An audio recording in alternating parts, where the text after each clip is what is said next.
കഴിഞ്ഞ 2 ദിവസമായി നമ്മൾ സഭയിൽ നടന്ന കാര്യങ്ങൾ കണ്ടതാണ്. ബുധനാഴ്ച ദിവസമാണ് മുഖ്യമന്ത്രി സഭയിൽ ഒരു ദേഹനിന്ദാ പരാമർശം നടത്തുന്നത്. ഇന്നലെ പി ചിത്തരഞ്ജൻ MLA ഭാഗത്തു നിന്നും വളരെ കടുത്ത രീതിയിലുള്ള ഒരു തമാശ എന്ന നിലയിൽ അദ്ദേഹം അവതരിപ്പിച്ച വാക്കുകൾ അത് ഭിന്നശേഷിക്കാരെ അങ്ങേയറ്റം വേദനിപ്പിക്കുന്നതായിരുന്നു, അവരെ നിന്ദിക്കുന്നതായിരുന്നു. അപ്പോൾ ഈ 2 കാര്യങ്ങൾ 2 ദിവസങ്ങളിലായി വൈകുന്നേരത്തിൽ നമ്മൾ പരിശോധിച്ച വിഷയമാണ്. അപ്പോൾ 2 തവണയും നമ്മൾ പറഞ്ഞത് തെറ്റ് പറ്റാത്ത മനുഷ്യരില്ല, പക്ഷേ ഒരു തെറ്റ് പറ്റിയാൽ അത് തിരുത്തപ്പെടുകയാണ് വേണ്ടത് എന്നത് നമ്മൾ ആവർത്തിച്ച് സൂചിപ്പിച്ചു. ഈ കേൾക്കുന്നവരും അതിനെക്കുറിച്ച് സംസാരിക്കുന്നവരും എല്ലാം അത് തന്നെയാണ് പറഞ്ഞുകൊണ്ടിരുന്നത്. കാരണം തെറ്റ് സംഭവിച്ചു, തെറ്റാണ് എന്ന കാര്യത്തിൽ ആർക്കും സംശയമില്ല, പക്ഷേ അത് തിരുത്തപ്പെടുകയാണ് വേണ്ടത്, തിരുത്തുന്നില്ല എന്ന കാര്യമാണ് ചൂണ്ടിക്കാണിക്കപ്പെട്ടത്. പക്ഷേ ഇന്ന് ആ വിഷയവുമായി ബന്ധപ്പെട്ട് വീണ്ടും അതിനുശേഷം മുഖ്യമന്ത്രി ഇന്നലെ സഭയിൽ വന്നിരുന്നില്ല. ഇന്ന് അദ്ദേഹം ഡൽഹിയിൽ മാധ്യമങ്ങളെ കണ്ടപ്പോഴാണ് അദ്ദേഹത്തിനോട് വീണ്ടും ചോദിക്കാൻ മാധ്യമങ്ങൾക്ക് അവസരം ലഭിക്കുന്നത്. അപ്പോൾ അദ്ദേഹത്തോട് ചോദിച്ചു, ഈ ദേഹനിന്ദ പരാമർശം സഭയിൽ നടത്തിയല്ലോ, അത് തിരുത്തുന്നുണ്ടോ, തെറ്റ് തിരിച്ചറിഞ്ഞിട്ട് തിരുത്തുന്നുണ്ടോ എന്ന് ചോദിക്കുമ്പോൾ അത് തെറ്റായി പോലും അംഗീകരിക്കുന്നില്ല എന്ന തരത്തിലുള്ള പരാമർശമാണ് അല്ലെങ്കിൽ പ്രതികരണമാണ് മുഖ്യമന്ത്രിയുടെ ഭാഗത്തു നിന്നും ഉണ്ടായത്. അദ്ദേഹം പറഞ്ഞത്, ഞാൻ അത് നജീബ് കാന്തപുരത്തെ ഉദ്ദേശിച്ച് പറഞ്ഞതല്ല, മറ്റൊരാളെ ഉദ്ദേശിച്ച് പറഞ്ഞതാണ്, അത് ആരോഗ്യം കുറഞ്ഞ മറ്റൊരാളെയാണ് ഉദ്ദേശിച്ചത് എന്നതായിരുന്നു മുഖ്യമന്ത്രിയുടെ പ്രതികരണം. നോക്കൂ, അതിൽ എന്താണ് ഈ വിമർശന വിധേയമാകുന്ന കാര്യം എന്ന് പോലും മുഖ്യമന്ത്രിക്ക് ബോധ്യം വരാഞ്ഞിട്ടാണോ ഇങ്ങനെ ഒരു പരാമർശം, അതോ തിരുത്തില്ല എന്ന പിടിവാശിയാണോ എന്ന് മനസ്സിലാകുന്നില്ല. എന്തായാലും മുഖ്യമന്ത്രി പറഞ്ഞ അദ്ദേഹത്തിന്റെ വാക്കുകളൊന്ന് കേൾക്കാം.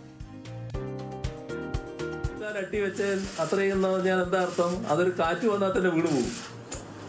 മനസ്സിലാക്കണം, ഇവിടെ എന്താ സംഭവിക്കുന്നത്? ഞാൻ ഇരിക്കുമ്പോൾ കാണുകയാണ് ഈ ഭാഗത്ത് അവിടെയുള്ള വാച്ച്മാൻ ഇങ്ങനെ നിൽക്കുമ്പോൾ അവരെ പോയി ഒരു വനിതാ വാച്ച്മാനെ തള്ളുകയാണ്, ബലമായിട്ട് തള്ളുകയാണ്. മറ്റൊന്ന് കാണുന്നത് ഈ വാച്ച്മാനെ ഇങ്ങനെ അമർന്നിരുന്നു കൊണ്ട് പിടിച്ചു വലിക്കുകയാണ് ഇങ്ങോട്ട്. ആ ചെയ്യുന്നത് നല്ല ആരോഗ്യമുള്ളയാണ് ആദ്യം ചെയ്യുന്നത്, പിന്നെ ചെയ്യുന്നത് ഒരാള് ആരോഗ്യം തീരെ ഇല്ലാത്ത ഒരാളാണ്. അയാളാണ് ഈ പറഞ്ഞ ഒരു ഊതൽ ഊതിയാൽ വീണു പോകുന്ന ആളാണ്. ഈ പറയുന്നവരെല്ലാം നല്ല ആരോഗ്യമുള്ളവരാണല്ലോ. ആ ആക്രമിക്കാൻ കഴിഞ്ഞത് നിയമസഭയുടെ പരിരക്ഷ നിയമസഭാംഗം എന്ന നിലയിലുണ്ട്. അപ്പം വേണ്ടത്ര ആരോഗ്യമില്ലാത്ത ഒരാളടക്കം ആക്രമിക്കാൻ പോവുകയാണ്. ഇതാണ് ഞാൻ പറഞ്ഞതിന്റെ പൊരുൾ. നോക്കൂ, പൊക്കം കുറഞ്ഞ ആളെ പരാമർശിക്കുന്ന തരത്തിലുള്ള പ്രതികരണമാണ് മുഖ്യമന്ത്രിയുടെ ഭാഗത്തു നിന്നും ഉണ്ടായത്. അത് പൊക്കം കുറഞ്ഞവരെ കളിയാക്കാൻ വേണ്ടി ഉപയോഗിക്കുന്ന പരാമർശമായിരുന്നു, അത് കണ്ണൂർ ഭാഗങ്ങളിൽ ഉപയോഗിക്കുന്ന പരാമർശമായിരുന്നു, അതാണ് ചൂണ്ടിക്കാട്ടിയിട്ടുള്ളത്. അപ്പോൾ അത് വീണ്ടും അതിലൊരു തിരുത്തുണ്ടാകാതെ ഇരുന്ന സാഹചര്യത്തിൽ മുഖ്യമന്ത്രിയോട് ചൂണ്ടിക്കാട്ടുമ്പോൾ പറഞ്ഞത് ശാരീരികമായി പ്രശ്നമുള്ള ഒരാളെ അല്ലെങ്കിൽ തീരെ ആരോഗ്യം കുറഞ്ഞ ഒരാളെയാണ് താൻ ഉദ്ദേശിച്ചത് എന്നതാണ്. അപ്പോൾ അയാളെയും, പൊക്കം കുറഞ്ഞ ആളെയും ആരോഗ്യം കുറഞ്ഞ ആളെയും ഒക്കെ കളിയാക്കുന്ന തരത്തിലുള്ള ഒരു പരാമർശമാണ് മുഖ്യമന്ത്രിയുടെ ഭാഗത്തു നിന്നും ഉണ്ടായത്.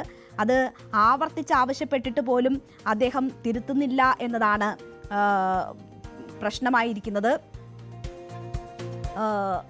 അപ്പോൾ ഇന്ന് ആവർത്തിച്ച് ചോദിക്കുമ്പോൾ പോലും ആ തെറ്റ് തിരുത്തുന്നില്ല, മാത്രവുമല്ല അത് മറ്റൊരു തരത്തിലേക്ക് കൂടി വ്യാപിപ്പിക്കുകയാണ് മുഖ്യമന്ത്രി ചെയ്തിരിക്കുന്നത്. ആരോഗ്യം കുറഞ്ഞ ഒരു മനുഷ്യനാണെങ്കിൽ അയാൾ കളിയാക്കപ്പെടേണ്ടവനാണോ? ആരോഗ്യം കുറഞ്ഞൊരു മനുഷ്യന് പ്രതിഷേധിക്കാനുള്ള അവകാശമില്ലാത്ത ആളാണോ? സംസാരിക്കാനുള്ള അവകാശമില്ലാത്തതാണോ? അയാൾക്ക് ഏതെങ്കിലും തരത്തിൽ ഭരണഘടന നൽകുന്ന ഏതെങ്കിലും അവകാശങ്ങൾ നൽകാതിരിക്കേണ്ടുന്ന സാഹചര്യമുണ്ട്? എന്തുകൊണ്ടാണ് അത്തരം ന്യായീകരണങ്ങൾക്ക് നിന്നു കൊടുക്കുന്നത് എന്നത് മനസ്സിലാകുന്നില്ല. പി ചിത്തരഞ്ജൻ ഭിന്നശേഷിക്കാരനായ ഒരു മനുഷ്യന്റെ നിസ്സഹായ അവസ്ഥയെ ചിരിച്ചുകൊണ്ട് സഭയിൽ അവതരിപ്പിക്കുകയാണ്. അതിൽ ആ ചിരിയിൽ അത് കേട്ട് ചിരിച്ച മറ്റംഗങ്ങളിലൊക്കെ അവരുടെയൊക്കെ മനോഭാവം എന്താണ് എന്ന് തോന്നിപ്പോകുന്നു. ഒരു തരത്തിലും ന്യായീകരിക്കാൻ കഴിയാത്ത വിഷയമാണ് എന്ന് ബോധ്യമുള്ളവർ പോലും സഭയിൽ അത് ന്യായീകരിക്കാൻ വരുന്നു. മന്ത്രിമാർ ന്യായീകരിക്കുന്നു, മുഖ്യമന്ത്രി തന്നെയും താൻ പറഞ്ഞതിനെ ന്യായീകരിക്കുന്നു. നജീബ് കാന്തപുരത്തിനെ ഉദ്ദേശിച്ചല്ല, ഉയരം കുറഞ്ഞ ആളെ ഉദ്ദേശിച്ചല്ല, ആരോഗ്യം കുറഞ്ഞ ആളെ ഉദ്ദേശിച്ചാണ് എന്ന് പറയുന്നു. ഇപ്പോൾ പി ചിത്തരഞ്ജനെതിരെയും ചോദിക്കുമ്പോൾ തെറ്റ് ചെയ്തെങ്കിലേ മാപ്പ് പറയേണ്ടതുള്ളൂ, ഭിന്നശേഷിക്കാരെ താൻ അധിക്ഷേപിച്ചിട്ടില്ല എന്നതാണ് പറയുന്നത്. നോക്കൂ, ഈ കേരളം മുഴുവൻ കണ്ടതാണ് സഭയിൽ എന്താണ് പറഞ്ഞതെന്നും എന്താണ് അതിന്റെ ന്യായീകരണമെന്നും എന്തായിരുന്നു അത് കേട്ടിരുന്നവരുടെ റെസ്പോൺസ് എന്നതും ഈ കേരളം മുഴുവൻ കണ്ടതാണ്, എല്ലാവരും കണ്ടതാണ്, എല്ലാ മനുഷ്യരും അത് മനസ്സിലാക്കിയതാണ്. അതൊരു തെറ്റാണ്, തെറ്റ് പറഞ്ഞത് കുഴപ്പമില്ല, ആ തെറ്റ് തിരുത്താതെ പോകുമ്പോഴാണ് ആ തെറ്റ് കൂടുതൽ തെറ്റായി മാറുന്നത്. അത് ആവർത്തിച്ചു കൊണ്ടിരിക്കുന്നു, ന്യായീകരണം കണ്ടെത്തുന്നു, പുരോഗമനം അവകാശപ്പെടുന്നവർ, സഹജീവി സ്നേഹം അവകാശപ്പെടുന്നവർ, അല്ലെങ്കിൽ അതിനൊക്കെ മാതൃകയാണ് തങ്ങളെന്ന് അവകാശപ്പെടുന്ന രാഷ്ട്രീയ പ്രവർത്തകരാണ് ഇങ്ങനെ ചെയ്യുന്നത് ഓർക്കണം. ഇടതുപക്ഷമല്ല, വലതുപക്ഷമല്ല, ഏത് പക്ഷത്തുള്ളവരായാലും ഇത്തരം സമീപനങ്ങൾ ശരിയല്ല. തെറ്റ് പറ്റിയാൽ തിരുത്തേണ്ടതാണ്. പൊതുമധ്യത്തിൽ നിൽക്കുന്നവർക്ക് അതിനുള്ള ഉത്തരവാദിത്വം കൂടുതലാണ്.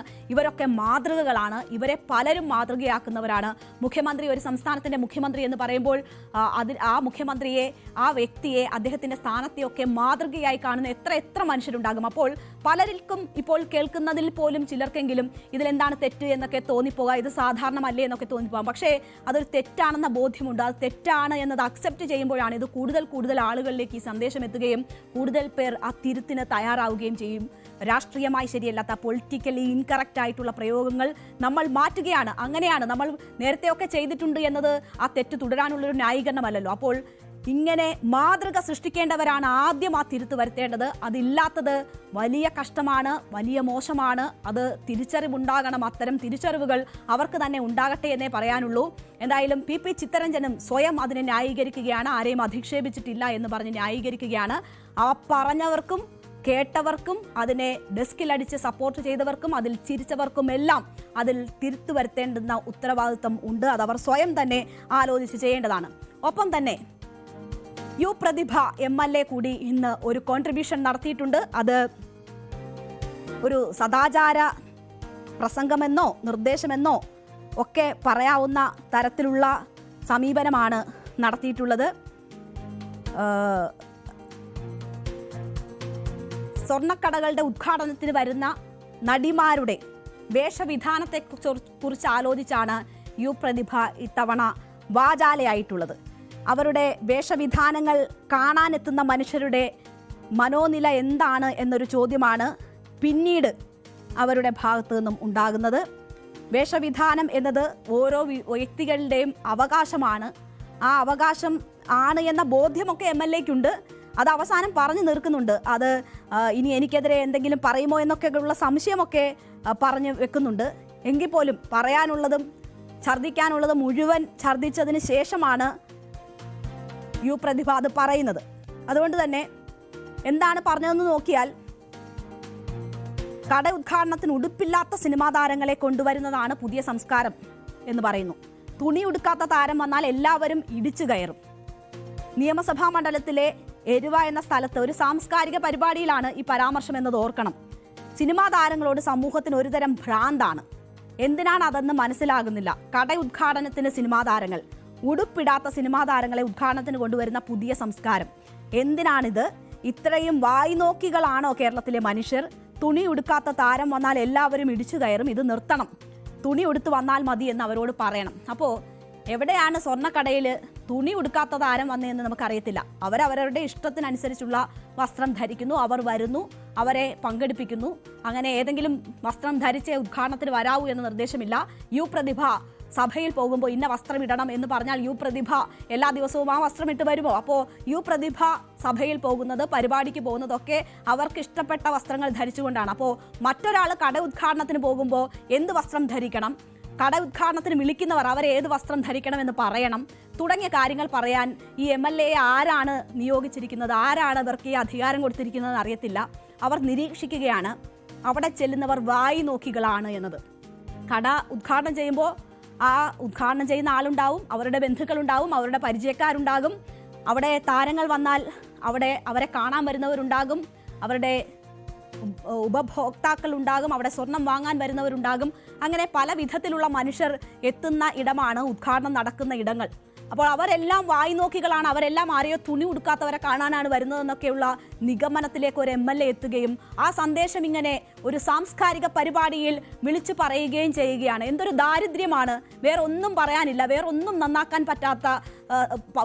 നന്നാക്കാനായില്ല. ഇനി സ്വർണ്ണക്കടയിൽ വരുന്നവരെ സാരി ഉടുപ്പിക്കുക കൂടി ചെയ്താൽ ബാക്കി എല്ലാ ഉത്തരവാദിത്വവും കഴിഞ്ഞു എന്നൊരു MLA ചിന്തിക്കുന്ന തലത്തിലേക്കൊക്കെ എത്തുന്നത് എന്തൊരു ദാരിദ്ര്യമാണ് എന്ന് നമുക്ക് തോന്നിപ്പോകും. എന്തായാലും വസ്ത്ര സ്വാതന്ത്ര്യം എന്ന് പറയുന്നത് ഓരോ വ്യക്തിക്കുമുള്ളതാണ്.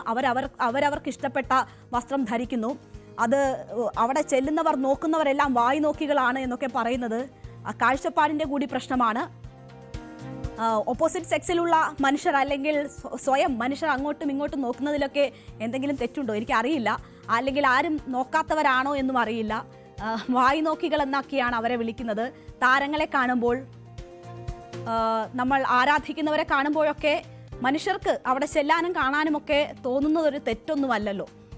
അപ്പോൾ അതിലും വലിയ വലിയ തെറ്റുകൾ തിരുത്തപ്പെടേണ്ടതായി നമ്മുടെ സമൂഹത്തിലുണ്ട്. അപ്പോൾ സ്വർണ്ണക്കട ഉദ്ഘാടനം ചെയ്യുന്നവരുടെ ഡ്രസ്സ് മാത്രമാണ് ഒരു പ്രശ്നം എന്ന നിലയിലേക്കൊക്കെ ഒരു MLA എത്തുന്നത് എന്തുകൊണ്ടാണെന്ന് അറിയില്ല. എന്തായാലും MLAയുടെ വാക്കുകൾ കൂടി കേട്ടതിന് ശേഷം നമുക്ക് അവസാനിപ്പിക്കാം. നിർഭാഗ്യവശാൽ നമ്മുടെ സമൂഹത്തിൽ സിനിമാക്കാരോട് ഒരുതരം ഭ്രാന്താണ്. എന്തിനാന്ന് എനിക്ക് മനസ്സിലാവുന്നില്ല. കട ഉദ്ഘാടനത്തിന് സിനിമാ താരങ്ങൾ, അത് ഉടുപ്പിടാത്ത സിനിമാ താരങ്ങളെ കൊണ്ടുവരുന്ന ഒരു പുതിയ സംസ്കാരം കേരളത്തിൽ. എന്തിനാ അത്? ഇത്രയ്ക്ക് വായ്പോകളാണോ കേരളത്തിലെ മനുഷ്യര്? തുണി എടുക്കാത്ത ഒരാൾ വന്നാൽ എല്ലാവരും അവിടെ പിടിച്ചു കയറുക. ആ രീതിയൊക്കെ മാറണം. അത്താഴം പറയണോന്നെ നിങ്ങൾ തുണി എടുത്ത് വന്നാൽ മതി എന്ന് പറയും. ഇതൊന്നും സദാചാരവാദമാണെന്ന് പറയാൻ എന്റെ നേരെ ഇടി ഉണ്ടാക്കാൻ വരരുത്. കാരണം എന്താ വെച്ച് കഴിഞ്ഞാൽ മാന്യമായി വസ്ത്രധാരണം ധരിക്കുക എന്നുള്ളത് നമ്മൾ അനുസരിക്കേണ്ട ഒരു കാര്യം തന്നെയാണ്, അത്യാവശ്യം. പിന്നെ തുണി ഉടുക്കാതിരിക്കാനും സ്വാതന്ത്ര്യമുള്ള നാട്ടിലാണ് നമ്മൾ ജീവിക്കുന്നത്. ഇപ്പൊ നാളെ ഇപ്പം ദിഗംബരന്മാരായിട്ട് നടക്കണം ആരെങ്കിലും തീരുമാനിച്ചാൽ നമുക്ക് ചോദ്യം ചെയ്യാനൊന്നും അവകാശമില്ല. ഉണ്ടോ? ഇല്ല. ഒരാൾ പറയും ഞാൻ ദിഗംബരനാന്ന് പറഞ്ഞാൽ നമുക്ക് പറ്റത്തില്ല. ഒന്നും എന്താ അങ്ങനെ ദിഗംബരൻ വസ്ത്രം ഇടാതിരിക്കുന്നവർക്ക് ഒരു പേരുണ്ടല്ലോ അല്ലെ? ദിഗംബരനാണോ? ദിഗംബരനാ. ഓക്കെ, സോറി, ഞാൻ തെറ്റാ പറഞ്ഞെങ്കിലും.